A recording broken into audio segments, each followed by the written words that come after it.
Not The Footy Show. G'day everyone, was here for Not The Footy Show. Yeah, I'm a couple of days late. We haven't done a podcast yet. It just hasn't happened. But what did happen was New South Wales 26-0 over Queensland in Game 2. Series over. Series emphatically won by the Blues. 76-6 in the first two games. And Queensland, what do you do from here? Well, you try and win Game 3. That'd be a good start. And you try and score some points. If you watch the press conference, Paul Green and DCE, they're not on the same page because they're playing Paul Green ball, Paul Green Cowboys ball, which has been boring for the last 3 or 4 years. He doesn't try and score points. He just tries to build pressure. And if you're a good defensive team, it ain't going to happen. And New South Wales, as they have proven in the first two games, they're a pretty decent defensive team. Munster and DCE not combining. Munster's halftime interview. Just because you're not getting the ball chance doesn't mean you have to throw everybody else in your team under the bus. And yeah, what he's doing in terms of being on the field, yeah, it's not ideal. DCE, I like the passion that he showed after the game.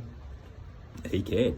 It mattered that he got smashed, and his prophetic words from the year before, you know, on behalf of the worst ever Queensland team, thank you very much. Well, as New South Wales fans, we actually had everyone available for this series, and one-way traffic.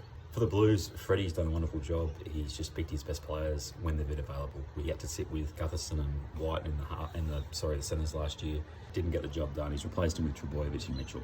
It's a fair upgrade, and they've been our best three players the whole series. I mean, the forward pack, I said this after Game 1, they didn't have to do much in Game 1 to dominate, and same in Game 2. I mean, Damien Cook's barely been sighted in the first two games from running from dummy half. He's just had to feed his men, and Jerome Luai, what a job he's been doing feeding Tedesco, Trbojevic, Mitchell. And obviously Nathan Cleary, he's hurt. Let's see what they do for Game 3. I'll look at that in a sec. But just a tremendous performance from the Blues. Brian Toho, great in the win. Edo Carr, seen in this match after not getting the ball in Game 1. And the forward pack just doing their job. Cam Murray doing a wonderful job on the right edge, protecting Cleary. Tarek Sims, what a revelation he's been. You know, amongst good players, players with talent, they tend to shine. It's just what happens. And Payne Haas off the bench with Junior Paulo, who started this last match.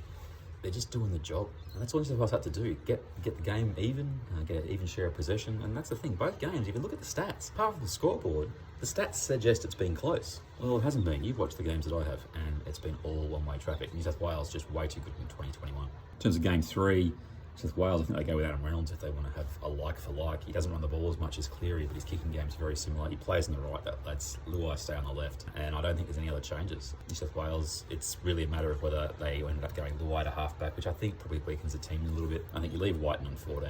Pabnauza won't be ready for game number 3. Adam Reynolds straight in for Cleary, that's my move. As for Queensland, yeah. What do you reckon? Anyway, we'll see if we end up with a podcast, but I just want to get my quick thoughts here on the YouTube. Yeah, we'll speak to you probably ahead of Game 3 with a full podcast. But mate, Duncan, how'd that dream go? Not The Footy Show.